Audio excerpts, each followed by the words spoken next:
Kita akan melanjutkan materi kita. Silakan dibaca. Di sini ada definisi-definisi dari folklore itu sendiri yang menjadi sebuah warisan yang disampaikan secara lisan dan secara turun-temurun. Folklore juga menjadi sebuah sarana untuk menyampaikan nilai-nilai pengetahuan dan identitas budaya antar generasi. Di sini ada pertanyaan menarik, bisakah budaya tetap hidup dan berjalan tanpa filosofi atau cerita dari leluhur? Nah, ini ada 3 bentuk folklore: folklore lisan, setengah lisan, dan folklore bukan lisan. Lisan itu disampaikan secara langsung, setengah lisan itu ada aktivitas yang dilakukan untuk memperjelas makna ataupun cerita. Sedangkan yang nomor 3, folklore bukan lisan itu disampaikan secara tulisan, berbentuk tulisan, biasanya ada di prasasti ataupun artefak peninggalan dari zaman dulu yang menyampaikan cerita rakyat atau menyampaikan tradisi yang terjadi di sebuah daerah, seperti itu. Baik, di sini akan kita lanjutkan dengan jenis-jenis folklore: cerita rakyat, bahasa rakyat, sajak, teka-teki, peribahasa, nyanyian, dan makanan rakyat. Sini yang bisa Bapak jelaskan dari pertama mitos ataupun mitologi. Ini berkaitan erat dengan cerita-cerita mistis di daerah ataupun di masyarakat. Mitos biasanya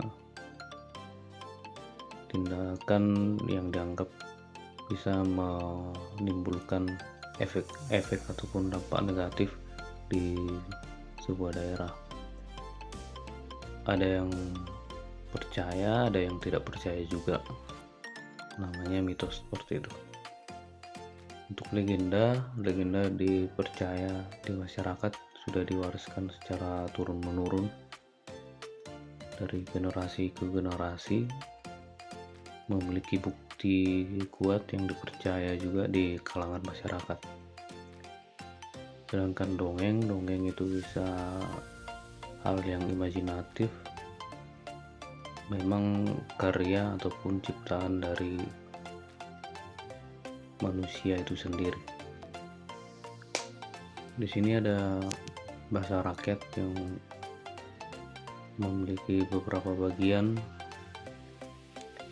ada logat ataupun aksen cara berbahasa, ada slang, bahasa non resmi, bahasa pedagang yang biasa di dunia perdagangan. Kolokial, ini bahasa yang tidak resmi juga namun bersifat musiman. Nama atau alias biasanya ada di daerah-daerah yang memiliki budaya membuat alias ataupun namanya diganti.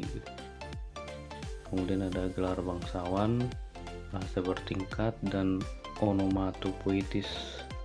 Ini onomatopoetis ini dari bunyi-bunyi, seperti itu, dari bunyi-bunyian sehingga menciptakan sebuah kata, seperti greget di bahasa Betawi itu dari asal gigi geraham atas dan gigi geraham bawah yang disatukan sehingga menimbulkan bunyi greget seperti itu. Kemudian ada sajak, ataupun puisi rakyat, teka-teki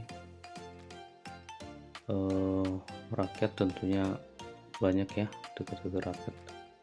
Ada kemudian peribahasa rakyat yang biasanya sebuah nasihat, peringatan, seperti itu. Kemudian nyanyian rakyat yang biasanya menjadi tradisi yang disampaikan secara nyanyi-nyanyian dan memiliki cerita ataupun pesan-pesan yang disampaikan. Kemudian makanan rakyat, kenapa makanan ini bisa masuk ke folklore sedangkan makanan tidak ada hubungannya dengan suara ataupun cerita seperti itu. Jadi di setiap daerah, ketika daerah tersebut akan melakukan tradisi, biasanya ada simbol-simbol makanan yang mewujudkan harapan dari tradisi tersebut, ataupun simbol-simbol yang menggambarkan perasaan-perasaan ketika mengikuti tradisi tersebut, sehingga digambarkan ataupun didukung dengan bentuk makanan seperti itu. Ada bentuk makanan seperti tumpeng yang menyampaikan rasa syukur kepada Tuhan seperti itu. Nah, itu sedikit tadi tentang materi folklore. Di sini ada beberapa poin-poin penting, silahkan anak-anak baca dan Bapak harap bisa dipahami ya. Oke, sekian dan terima kasih.